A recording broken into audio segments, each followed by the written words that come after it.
Good morning, everyone. The Song of Renewal. So springtime, Easter time, because we're kind of getting into that season here, is a time for renewal. And today, on our 5th Sunday of March, we're going to use the Bible, and I meant to bring it in here. Could you bring my Lamsa Bible, the big Bible that's on my desk in there? That would be great. Yeah, you can find it. It's just right by the wall. Did you get the thing forward again? Oh, did I do that? Oh dear. It's so sensitive. See? It just keeps jumping ahead. Sorry. All right. Okay. So we're using this Bible as our ultimate guidebook. See? She found it. This is my Lamsa Bible. I just wanted to share that with everyone. Okay, so obviously, in just one morning, we're not going to be able to cover the entire Bible, right? Because it's a pretty big book. This book here has like 1,243 pages to it, and I have no idea how many words that would translate into. But given what a fast food soundbite society that we are here today, I thought you might be interested in hearing the Bible pared down to 50 words. Are you ready for that? Anybody interested in hearing that?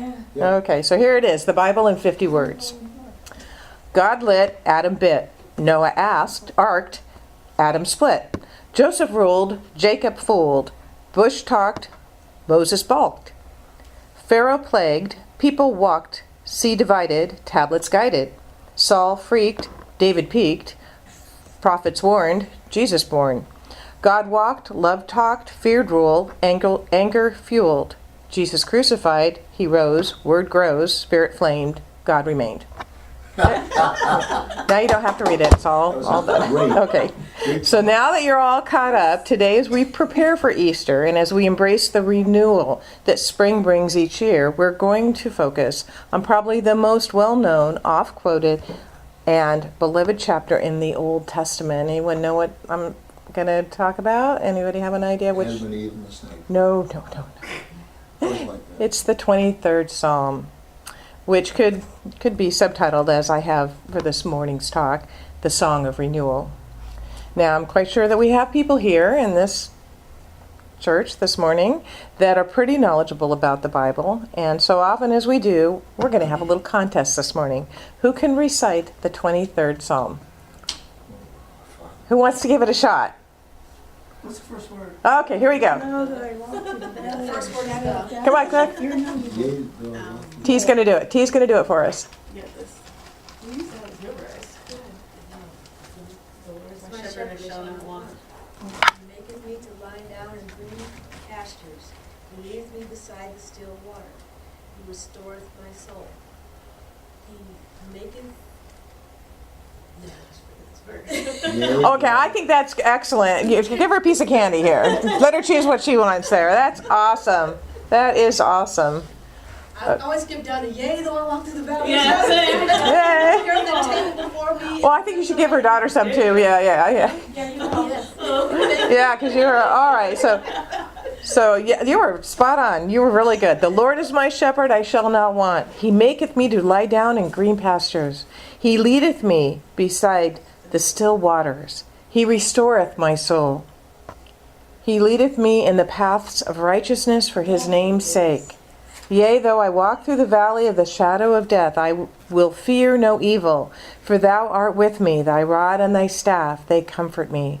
Thou preparest a table before me in the presence of mine enemies. Thou anointest my head with oil, my cup runneth over.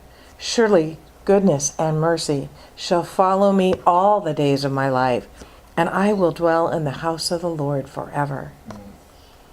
So for anyone today that maybe doesn't understand the language that's used here, because this is the King James Version, there's a little more current version of this psalm that I found, and it kind of fits in with those of us who are into technology. All right, so here we go. Perhaps they have this at Facebook or Google, right? The Lord is my programmer, I shall not crash. He installed his software on the hard disk of my heart. All of his commands are user-friendly. His directory guides me to the right selections for his name's sake. Even though I scroll through a mindful field of options, I will fear no bugs, for he is my backup. His password protects me. He prepares a menu before me in the presence of many hackers. His help is only a keystroke away. Surely goodness and mercy will follow me all the days of my life, and my file will be merged with his and saved forevermore.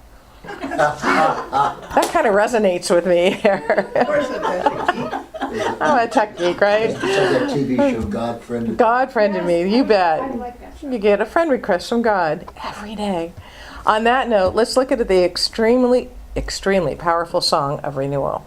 To set the stage, let's take a little journey of thought. It will take us to a faraway time and place. Imagine, if you will, that you are on a pleasant country hillside, relaxing under the shade of a large tree thousands of years ago. It is spring, and below you is a vast green valley, and we can vision that because so much is green right now, where a flock of sheep, and I've seen a lot of sheep out there, a lot of lambs and sheep eating the grass, they use those now, and it's your flock of sheep, and they're grazing placidly in the sun. You are a young shepherd named David, or maybe Davina, okay? And even though you are relaxing under the shade of this great tree, enjoying the beauty of the blue sky, the white puffy clouds, the fresh air, and the colors in the grass, you've taken every precaution to make sure your sheep are protected against danger. Although there's an air of ease around you, if even the slightest danger were to threaten your charges, you would be up in a flash, ready to defend them with the skill and know-how to do so. You may just be a shepherd, but to the sheep, you are a veritable God.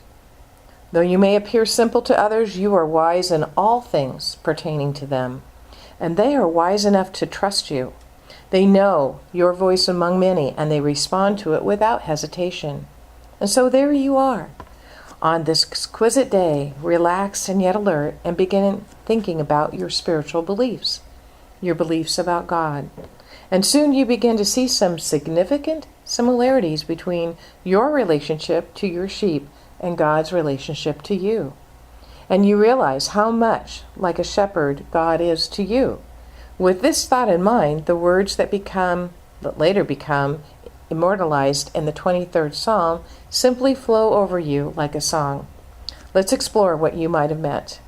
You don't need to be a metaphysical rocket scientist to see the deeper meaning in these beautiful words. It's pretty much right there staring at us, but we're going to take a look at it nonetheless. So, the first line, "The Lord is my shepherd, I shall not want."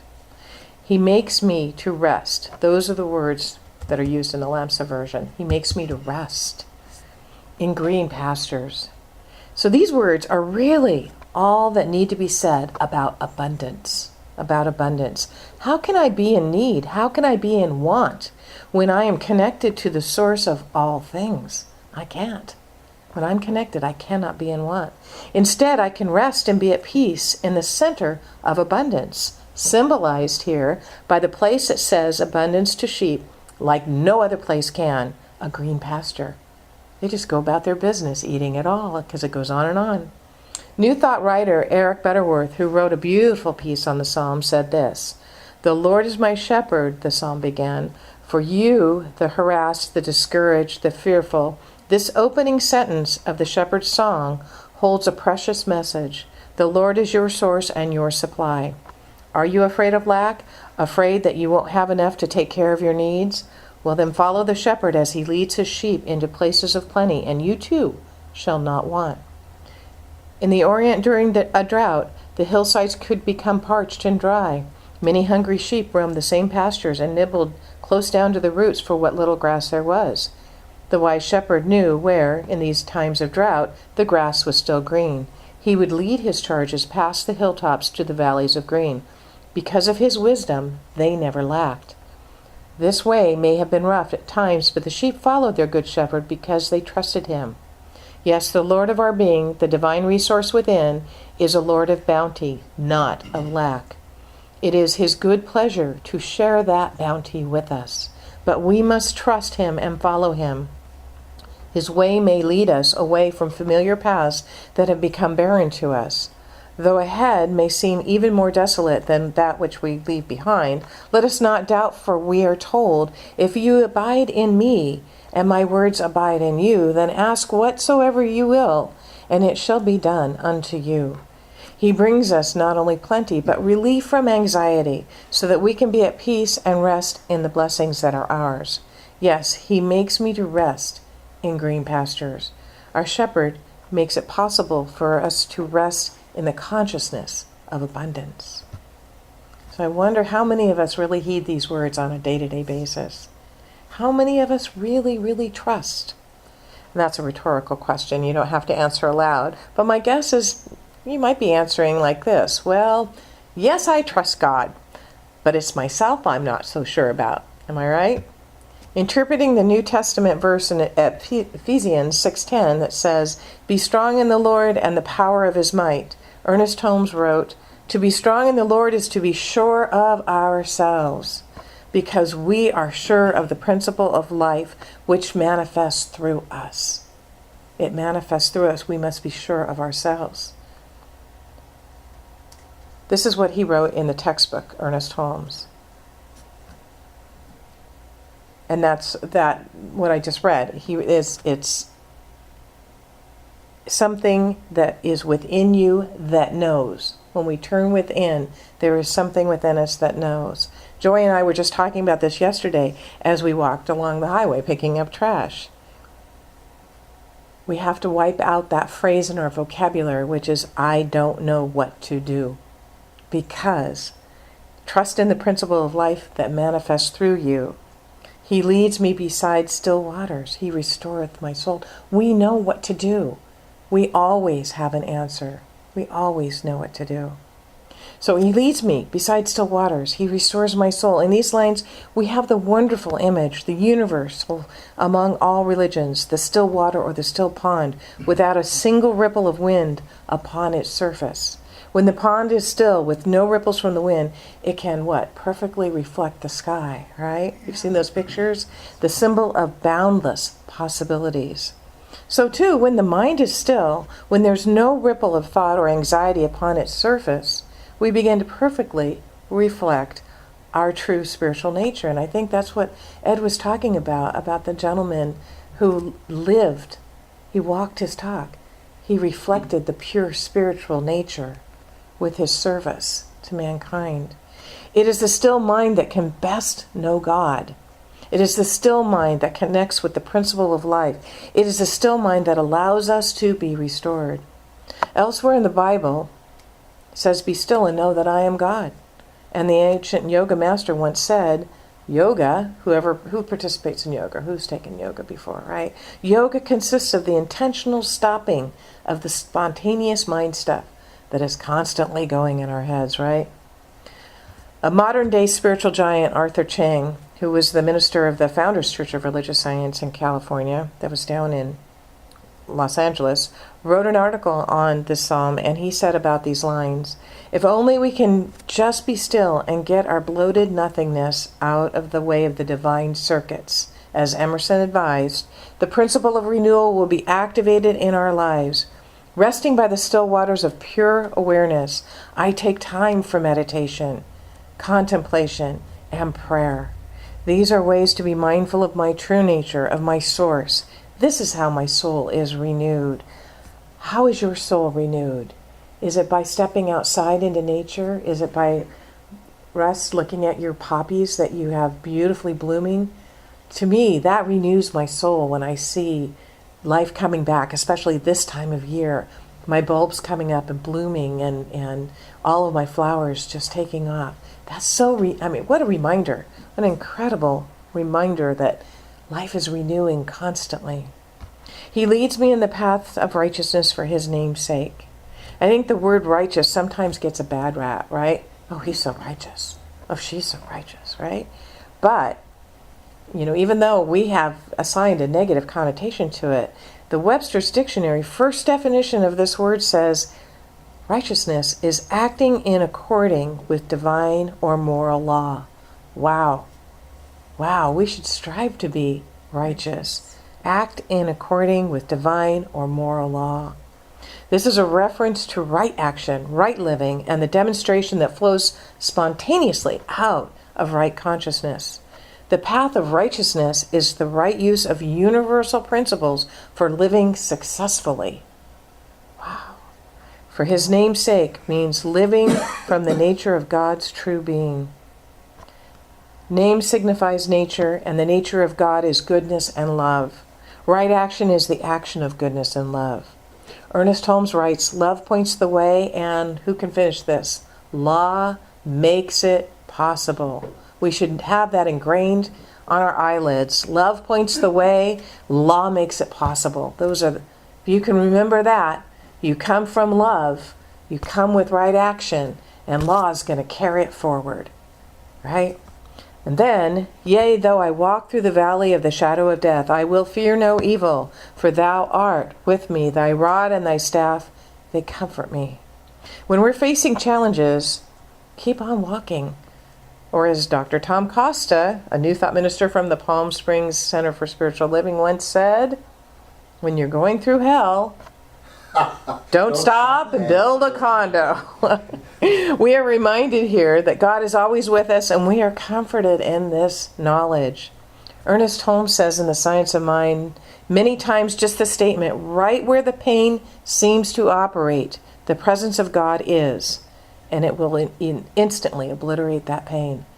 So next time you have some type of pain or something that doesn't seem right where the pain seems to operate, the presence of God is. And just watch. Instantly, the pain will be obliterated.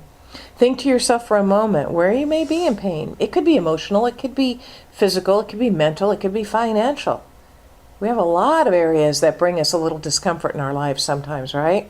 Right where the pain seems to be, God is. Because there is no spot where God is not. Right? Get a brief picture of it for just a moment, and let's just say that all together. Right where the pain seems to operate, the presence of God is. Let's do that. Right where the pain seems to operate, the presence of God is. This is your security. This is your support. This is your comfort. Thou preparest a table before me in the presence of mine enemies. Thou anointest my head with oil. My cup runneth over. Even in the worst challenges, still, all things are working together for God, for those who love God. This is the most assuring thing. You don't have to think that your life is not working just because something negative is happening. I've been there, I know. Even in the presence of your enemies, even in the presence of discordant forces in your life. Of course, remember, that's all out there and has nothing to do with what's in here. God has prepared the table of good and plenty, divine order and love for you, regardless of what is happening out there. Life is a banquet. So if life is a banquet, why do we so often settle for the salad bar? Because Dr. Gundry tells us to. We love our salads. No, but man, you can make some amazing salads. Why do you settle for condiments? Oh, yeah. The abundance is signified in the statements, you anoint my head with oil, my cup runneth over. This anointment is a sign of your kingship, your divine sonship or daughtership, of your being the chosen one of God. Wow. We all grew up with siblings, right? And you ever feel like your parents favored one over the other or that kind of thing? You always, how come they always get this? But when you feel that feeling of being the chosen one, wow, embrace that. Feel that feeling because we are all the chosen one. Your cup runneth over because there is no lack, no limitation. You are dealing with an inexhaustible supply. It cannot be exhausted. You're constantly being replenished, restored, and renewed. Surely thy goodness and mercy shall follow me all the days of my life, and I shall dwell in the house of the Lord forever. And finally, here's a confirmation of that principle of self-renewal that comes when we are in the right relationship with our divine and infinite source. Surely the goodness and mercy shall follow me all the days of my life. Arthur Chang wrote, there is no question about it. Goodness is life's flowing river of good. It will be wherever we are because it is not based upon our having to earn it, but upon the nature of the universe itself. That is why it is goodness and mercy rather than goodness and justice. Goodness and mercy that is being emphasized. You are not here to be pounded nor punished by life. Emerson says there is no sin but a mistake, and no punishment, but a consequence. Wow. Where do we ever hear the law of cause and effect? As Ernest Holmes says, we are not punished for our sins, but by them. But by them. Life or God wants you to win. Be abundant. Be at peace. Be secure in the midst of anything, and know that it all works together for good. That's the theme running through this talk, the Song of Renewal. This song has given you the guideline as to how. It is all laid out. And it's all where? Where is it all located? Right inside. It all takes place inside. And when we take care of the inside, what happens? The outside takes care of itself. But so often we're fussing with everything out there, and everything in here is reflecting what we're fussing with out there. If we take care of what is inside first, the outside will reflect that. Wow, imagine if everybody did that, what this world would look like if everyone took care of the inside. So let us look one more time at each of these verses in the Song of Renewal. Such really an incredible amount has been packed into 6 short verses. As we look at each one again, let us turn them into an affirmation of truth for ourselves. And then we're going to take a moment to savor each line of the truth. Let them wash over you and fill you within as a song of renewal. So, this is going to be a meditation. Let's just get comfortable. Close your eyes if you wish, and just let this wash over you. The Lord is my shepherd, I shall not want. I am guided and supported from within by divine love, and divine law.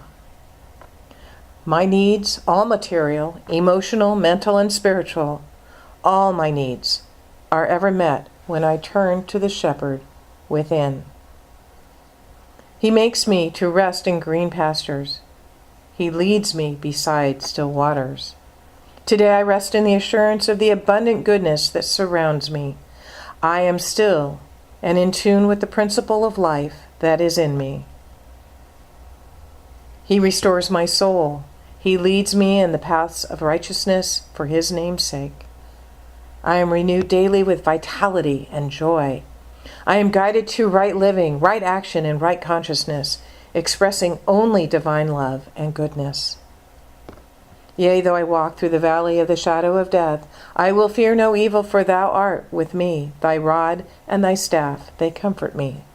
Even when things seem most desperate, I remember that God, goodness, is the reality of all things, and I am comforted and strengthened in this knowing.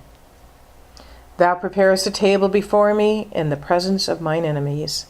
Thou anointest my head with oil, my cup runneth over. God is the source of my supply. No one and nothing can interfere with it. My identity, my worth, and my fullness of being are bestowed upon me by God and are always available to me. I am full and overflowing with this truth. Surely thy goodness and mercy shall follow me all the days of my life, and I shall dwell in the house of the Lord forever. I am confident that my life is the unfoldment of good, and it is my divine right to live in love, joy, peace, and prosperity now and forevermore. And so it is.